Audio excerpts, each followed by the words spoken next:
All right, we're recording to the cloud. Hey, everybody, welcome. I am so excited to be here with you for the month of August. Remember, we're calling this Abundant August. And I am here with my amazing new friend, Ashley Stamatinos. All right, I'm going to try it again. Stamatinos. Stamatinos. Because I want to put an N in there for some reason. No. Stamatinos. And tell them, is your website ashleystamatinos.com? Yes, that goes to my website. Yeah, ashleystamatinos.com. Sure. Cool. So I met Ashley. She had emailed me to be on her, The what do Rewire. they call it these days? A telesummit? Mm-hmm. Okay. I had a blast. And after spending that time with her, I was like, please come be our guest Miracle Money mentor. And so we're here to talk everything real, because you don't get anything less than that here in the Authentic Money Club about money. And I just came from doing a webinar. So there's a couple of things that I saw come up I would love to have a conversation with you around. And it's just like, one of the things that I was talking about was you have to be willing to invest before you're going to take a leap of faith and before you're going to get results. And that can be really challenging sometimes. And there was a challenging participant on the webinar that was like, kept saying like, well, where do you get the money from? And I'm like, this is part of the issue. Part of the issue is you're looking at what's not possible. Yeah. You're not moving into opportunity and what miracle could show up. It's like, well, I don't have this and I don't have that and la, la, la, la. And so I'd love for you to just even maybe share some of your story, because I know we all were born with this abundant mentality. Sure. And then we were conditioned by society and our upbringing, our parents, whomever. I even still, and this is a belief that shows up for me, even when I have whatever amount of money in the bank, that's it. It's gone. There's no more. And it's so easy to like look at, well, I know I have this bill and this bill and this bill, and then you don't see where the money is coming from. So what do you do? Where'd you come from abundance mindset wise, and what do you do today to stay in that, even when those money demons show up? Because I'm sure you're not immune to them like me. No, I'm not immune either. Absolutely. And I mean, there's so many things I'm going to respond to right now. And I will also say that, and the more money you make, the more things show up to work through too. So all of us have our things that we're working through, no matter where we are. So don't think any of us are immune, actually. So you had talked about lack mindset versus abundance mindset. And it's really interesting. The person that you brought up who was kind of difficult on your webinar, immediately I went to the thought of what you put your focus on is what you create. That person was focused on resistance and lack. All of it was really around lack. Well, when that person asks, where do I get the money? You can hear so loud and clear in that person's head. They're probably thinking, oh, I don't have it and I don't know where to get it. So they're almost challenging you. But, if that person was to say, I'm open to suggestions and I wonder, where can I find alternate revenue streams? There's a totally different energy to that. Yes. And that is abundance. That's looking for an opening of support, which is what you're offering, right? Yeah. So, I think that super, consistently with money mindset, people who make it happen and create change, and people who have greater speed within their success are the ones who put their focus on what is working, put their focus on the abundance mindset of, okay, yeah, I acknowledge that I don't have as much money in my bank account as I want right now. And what I'm going to choose to focus on is what is coming in and how can I increase that? How can I build upon that? And who can I welcome into my world who can help me grow my business into what I'd like? And it isn't always paid. Sometimes it's a friendship with someone who wants to do something with you for a joint idea so that you can make the money to finally, purchase the coach that you would really like to work with. So there are more ways than you can possibly imagine for you to create revenue streams into your world. And, if you can dream it, it's possible. So, you asked sort of about my story and about me coming into, money mindset coaching and having an entrepreneurial business. I I'm trying to think of the shortest way to explain my long story. I grew up with parents who were both entrepreneurs. My dad still owns a business. It's over 35 years now that he's been in business with my uncle. It's a family-owned business. And my mom owned a children's fashion design company. So I grew up learning about entrepreneurship at the dinner table. And that is where I probably started getting my first doses of money mindset and learning about, how to look at wealth and employees and running businesses and stuff. So from a very young age, I absolutely had entrepreneurialism, built into my way of thinking. And I remember after college, during college, I was a professional makeup and hair artist for runway fashion shoots in Manhattan. And it was so much fun. And someone just said to me, a model, I was in school with a model, and she said, I love the way you do your makeup. Would you come on a fashion shoot with me? And I was in abundance mindset. I was like, sure, I'll try it out. So I went and I gave it my all. I did a really good job. And the photographer caught on to what I was doing and loved it. And then it just started catapulting. And I remember thinking cool, where can it go from here? I was in abundance. Lack mindset would have been, I'm not sure I can do this. They might think I'm a fraud because I don't have any college experience with this. I don't really know what I'm doing, but I was doing it for the joy of it, for the fun of it. And another big lesson for everyone, and then I'll take a beat, and Rebecca and I will have some conversation still, is one of the biggest things I've learned about money is that money follows joy, and it's not the other way around. I think so many of us find that once we make money, then we will find joy within our world. And truly, when you find joy within your world and you seek out joy and you'd like to increase the joy in your world, that's when money is attracted to you and wants to funnel into your universe. So do you find the same thing, Rebecca? Yeah, I do. I mean, I always bring sometimes you can hear people have these conversations and it just sounds so airy-fairy. I actually said that to a client this morning where I was like, and we're just going to roll up into the sunset and ride our unicorns together. I know. But I love what you said about joy, because here's the deal. We as women have been programmed to deny our own pleasure, right? There's 8,000 nerve endings on the female clitoris, and there's only 4,000 on the male penis. So I've actually been doing a ton of research lately on the feminine pleasure and orgasm and joy and all of these different things, because I believe it directly relates to abundance. So if a woman is unwilling to allow this level of pleasure into her life or even create it for herself, and it's a great reminder. So whether you're already operating this way through this lens of joy, or you're a seasoned entrepreneur, even when Ashley just said that, it was well, wait a minute.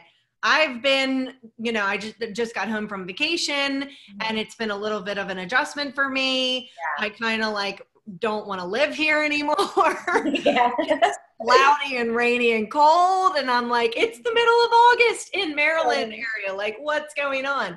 And, there's a lot of adjustments. We were talking earlier about getting kids back to school and all. I'm hiring a new personal assistant. Right. So it's easy, and you've been conditioned, and that means that it's wired into your cells, into your DNA.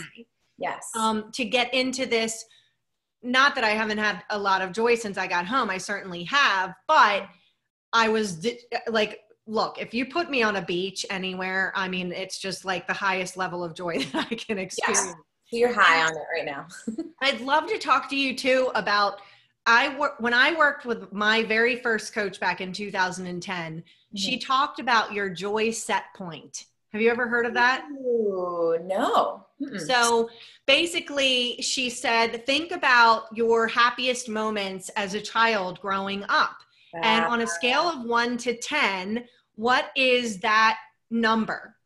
And I think for me at the time, it was probably a 4 or a 5. I mean, I felt really shut down growing up. I was told you're too much, you're over dramatic. I had to play the role of the victim to get attention because my sister was bulimic. I was kind of told about what's not possible. Like, even like I went to modeling school, and my mom and dad were like, oh, well, when you get older, you'll probably gain weight and stuff like that. And I was like, no, I'm always going to be fit.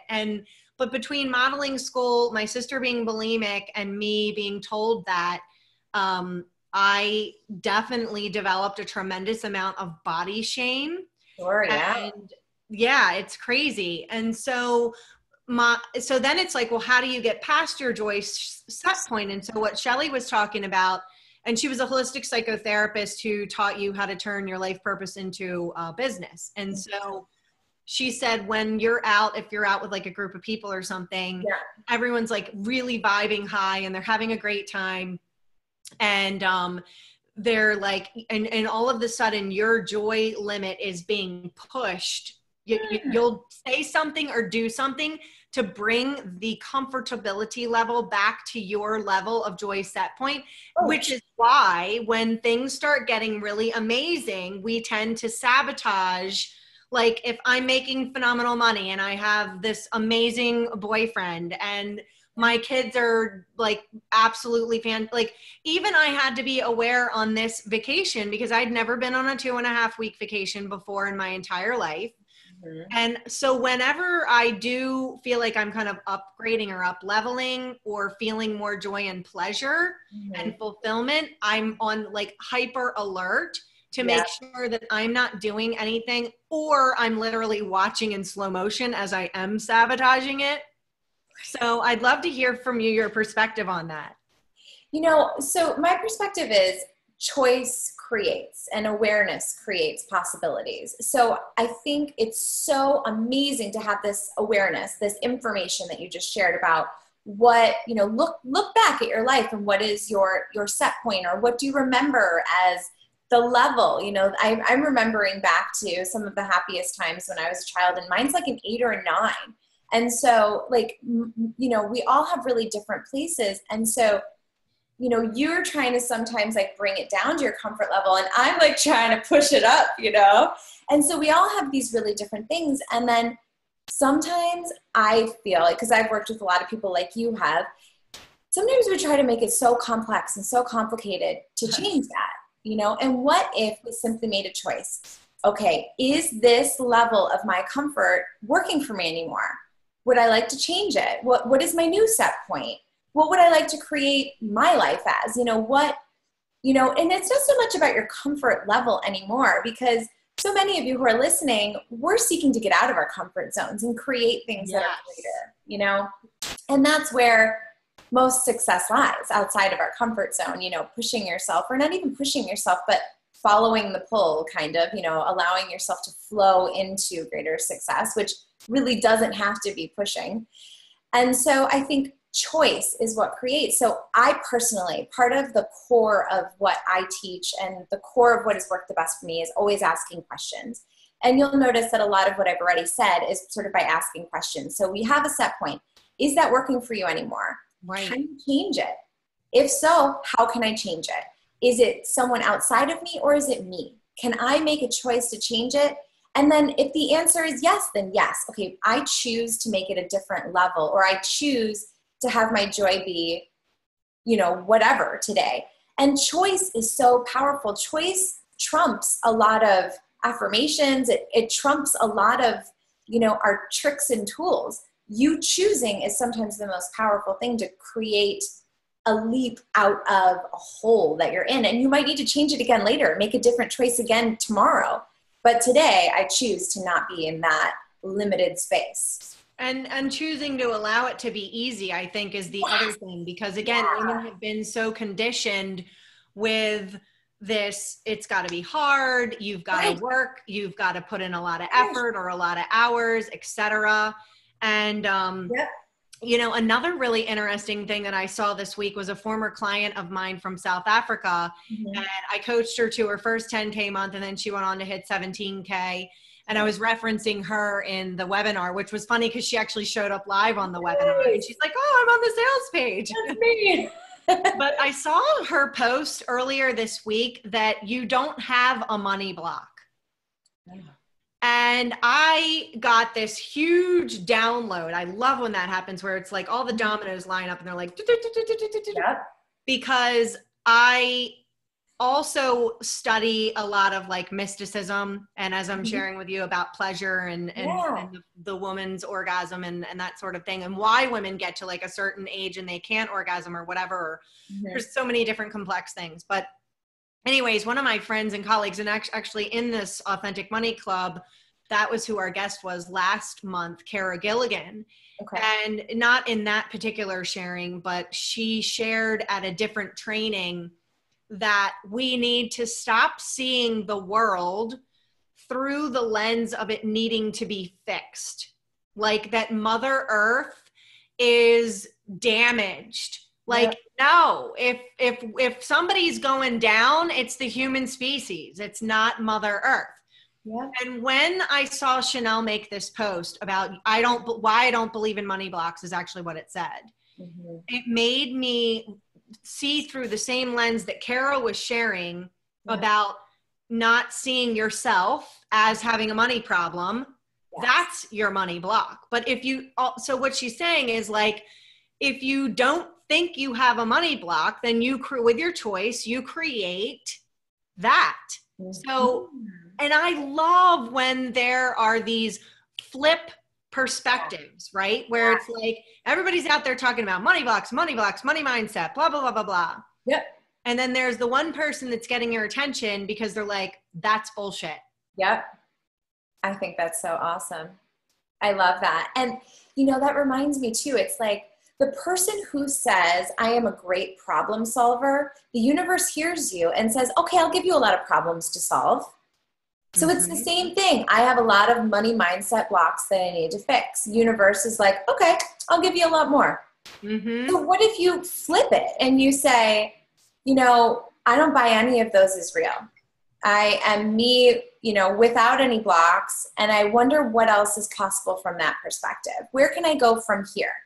Instead of, I need to fix before I can move. Right? Well, that's what these other people are like, I need to get the money to do. It's like, no, like I don't know one single entrepreneur who has not invested in themselves in advance and gotten results. And I always say like, business coaching is your business equipment, or some kind of coaching is your business equipment. Yep. And that, we're actually getting off pretty cheap here.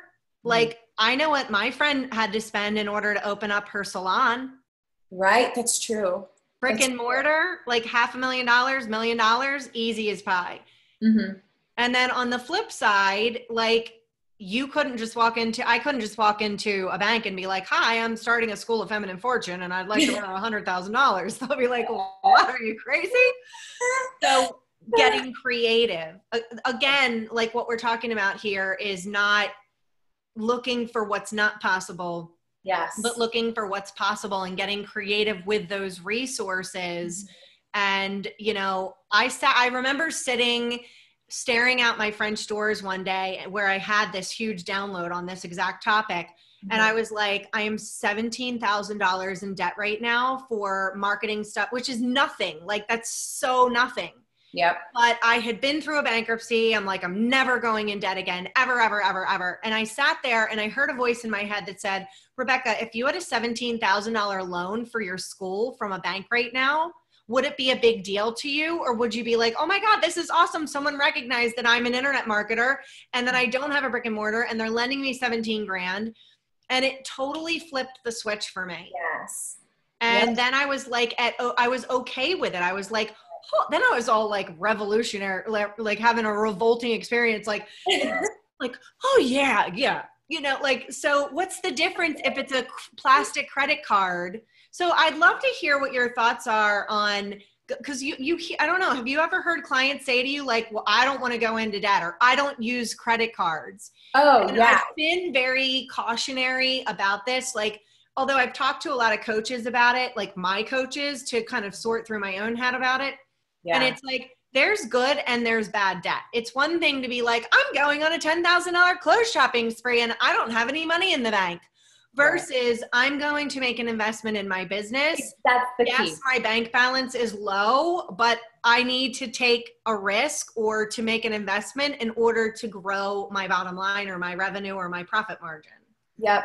So, an interesting story is actually about 2 years ago, I had a person who took an in-person course for me and then immediately was really excited about working with me one-on-one in the 3-month coaching program and quickly paid. And then the next day came back to me and said, well, what if this doesn't work out? And I said, let's get back on the phone. Let's talk about this because you are focusing on lack, and I am not going to work with you if you are focused on how this is going to fail, because your focus needs to be stronger on how this is going to work for you. Otherwise it will be sabotaged. And so I refunded her because she was so stuck in lack. Do you know what? 3 months later, she was like, I'm ready to do it now. I'm ready. I want to pay you again. I really want to work with you. Needed. That's exactly what she needed. And I wasn't willing to, to budge on that. That is a foundational element that I required. And totally. So if someone comes to you and I'm not willing to use credit card, I'm not willing to invest in myself. Well, okay. So where are you going? What are you focused on? Do you have an idea of a greater lifestyle that you'd like to create? And if not, then you don't need to, invest in yourself. But if you want to create something greater, you need to invest in yourself. And if you stay focused on, multiplying that investment to come back, tenfold or even, making even with it, whatever, like usually let's focus on more than that. But as long as you're focused on at least making more or at least breaking even or making more, then I'll work with you, but you've got to have, that's like a foundational element that all of you need to really work on your own before you get into that coaching with someone. Focus on what you want to create, not focusing on the fear of it failing. Mm-hmm. Well, and I've said to people before where I've been on the phone on a sales call and I'm like, do you have access to a credit card? And they're like, yeah. I'm like, okay, great. How much do you have? And they're like, XYZ amount of, let's say it's $20,000. Yeah. And I'm like, so what's preventing you from making this investment? You're telling me this is a yes for you. You're telling me this is your next step. What's preventing you from utilizing that credit card? Yeah.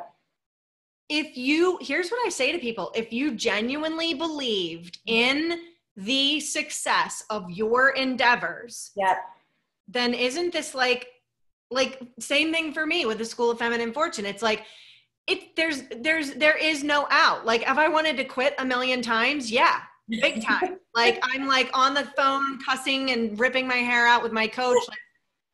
Right. And at the same time, it's like, it would be like me being like, okay, I'm done being a mom. I give up. Not going to happen. So the way that you show up as a committed human being, whether you're a mom or not, in whatever kind of committed relationship, that's how your relationship needs to be to your business. Where like if your kid needed something, you would stop at nothing. Again, this is not about making stupid investments though. Right.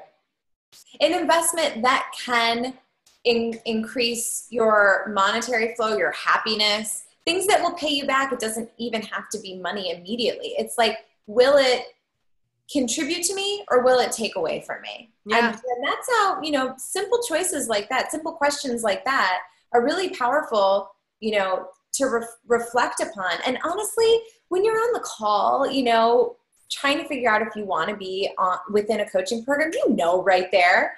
And then immediately the self-doubt comes in and don't let that be more powerful than what you self-denial. Self-denial too. Yeah. It's huge. Absolutely. Crazy. There's a couple things that you've said within our conversation that I feel like this would be really helpful. Some of the really strong, limiting beliefs that we have playing in our head, the self-denial, there's a lot of things, I'm not good enough. I'm not worthy. I couldn't possibly pay. I couldn't possibly make that back. Just a lot of limiting beliefs that play in our head. I need to be the victim in order to get attention. I can't possibly make more than this certain amount. We all have different ones. One of the things that I found really helpful is what is true always feels light and expansive in your body. And what is a lie, what is false, is always heavy and contracted.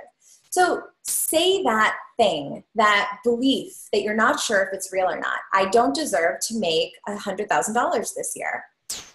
oh, it feels heavy for me. So I know that's a lie. That's not true for me. So literally choose to believe your awareness is stronger than the false belief that it's actually, it carries enough weight to rule your world. So all of these limiting beliefs, just simply ask that question, is this light or heavy for me? And I think what you'll find is almost all of them are heavy. Almost all of them are false. The interesting thing about that, though, is that subconscious aspect of it where there's literally a chemical reaction happening in your brain that you become addicted to. So even though you might say something out loud and it feels heavy, like if you say, do I deserve to make $20,000 this month? That might be like, yeah, hell yeah, I do. But there's this under the surface, like the iceberg, if you will. Yeah. What do you recommend or what do you do to combat that? So what I do is I always get more into questions. So for instance, do I deserve to make $20,000 this month? And you get a yeah. So that is not, necessarily like an actionable thing. That's literally, I deserve it. Yeah. Okay, cool. So what are my next steps? Who can I talk to make that happen? Yes. What can I do differently than I'm doing right now so that I can create that as my reality? And, honestly, I even ask myself further questions like, do I keep doing what I'm doing now or do I do something different? Like what awareness do I have by asking those questions about how to move forward so that I can create that? Because I don't then doubt it and say, well, it's not really possible to do it this month. I then say, okay, is it possible to do it this month? Yes. Okay. So what can I do or what energy can I be? And I don't even say that in an airy-fairy way. I literally maybe people will be more attracted to my energy if I'm more cerebral this month. Or maybe people will want to give me more money if I start kind of talking more about my expertise and my experience and my accomplishments. Like that energy is more attractive. That's the being, right? So I ask myself, what can I do or what can I be differently this month so that I can achieve that goal? And I keep asking the questions, and honestly, that opens me up to receiving exact steps. And yes, I talk to coaches, and yes, I talk to, friends and colleagues and things about like, does this sound like it's going to achieve my goals? And I always look to myself first. What do I know about creating that? Yeah, that's really key, is looking to yourself first. Well, I love what you've shared today. This has been amazing. I mean, the simplicity of things like, what is the joy that's drawing you forward? How can you make it easy? Asking simple questions and being conscious of every choice that you make on a regular daily basis. And of course, so much more, but that was the little recap. Yeah. Well, thank you so much, Ashley. It was absolute pleasure to be here with you. I mean, I could just talk to you all day long. I know, me too. And yeah, totally. So again, ladies, if you'd like to find Ashley, you can go to her website, ashleystamatinos.com. That's right. Awesome. All right, ladies, I'll see you soon.